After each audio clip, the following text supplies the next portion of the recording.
Hello photographers. While the camera you buy is very important, the lens and certain other accessories can make or break your sports photography. After the camera, the lenses are the most important pieces of your kit. Generally speaking, for sports photography, you want a telephoto lens with a large aperture. You can use zoom lenses or prime lenses for sports photography, and what you choose will depend on your budget and your needs, but in my opinion, the best all-around lens for sports photography is the 70 to 200 millimeter f2.8 zoom lens. It has a fast f2.8 aperture to help you use the shutter speeds that you will need. It has a versatile zoom range which will help you frame your subject and blow that background out of focus for great compositions, and it has fast and accurate autofocus. And what's great about this lens is that there are a variety of options to choose from, and you can get a 70 to 200 millimeter lens for as low as $750. Now, there are other lens options worth considering, which I've included in the sports photography buying guide, but the key to remember when choosing a lens is to look for the longest focal length that you will need with the largest aperture possible. The next most important item is your memory cards. Now, I mentioned this when we were talking about cameras, but I wanted to go a bit more in depth. For your memory cards, you want them fast and you want them large. For size, I would recommend 32 gigabytes or larger. With a 32 gigabyte card, assuming an average file size, you'd be able to shoot 1,000 RAW files or 5,000 JPEGs before having to change your card. Now, after size, you need a fast enough write speed. See, the minimum speed you'll need will depend on the write speed of the camera you buy. For example, if your camera's write speed is 60 megabytes per second, you would want a memory card with a speed of at least 60 megabytes per second. One thing to note is that it's not necessary to spend extra money for extra memory card speed. So if the camera's write speed is 60 megabytes per second, getting a memory card with a speed of 95 megabytes per second isn't going to help you, and it's not going to make any difference. It does not hurt to exceed that speed, but it is not necessary. And another important note for memory cards is that you need to have backups. Do not go to a sporting event with just the memory card in your camera.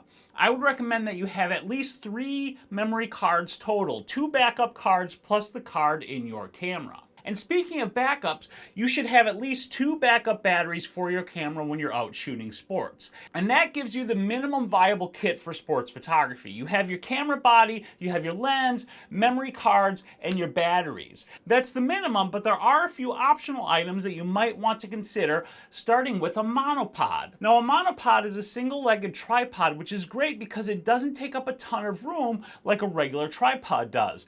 But it does allow you to hold the camera much steadier when shooting. It also helps you keep your panning motion smooth and level, and it makes it easier for you in general to hold your camera lens because you're not supporting all of the weight yourself. If you decide against getting a monopod, another option to consider is the camera strap that you use, because shooting with and lugging around 5 to 10 pounds of camera and lens can get tiring pretty quickly. Now, there are lots of camera straps to choose from, and whatever strap you choose, I'd recommend some sort of an over-the-shoulder style strap. You can get something simple like this Optech strap here, which is actually the strap that I use, or you could go more complicated with something like harnesses and chest stabilizer straps like this Black Rapid strap offers. Whatever you get, the key is getting it off of your neck and making sure that you can comfortably manage your camera. And finally, you might want to consider getting a teleconverter. A teleconverter is a way to get more focal length without having to buy an entire separate lens. A teleconverter is a miniature lens that you actually put between your camera and your lens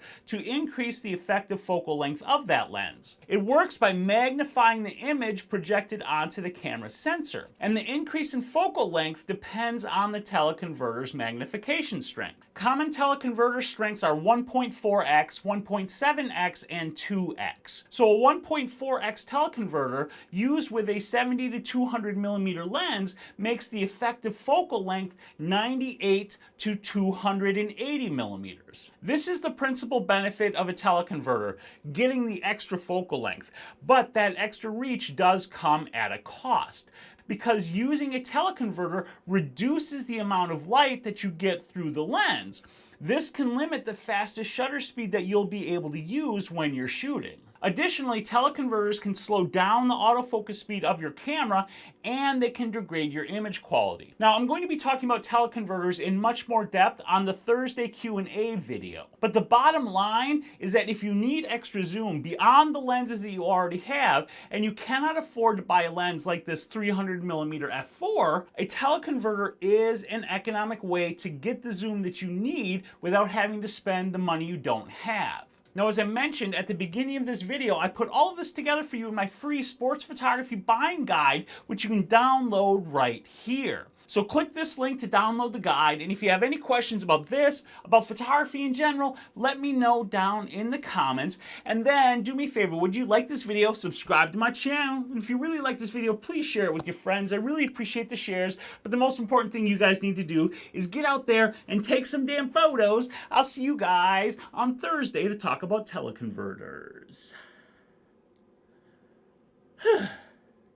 Almost made it through that whole script without screwing up. So whatever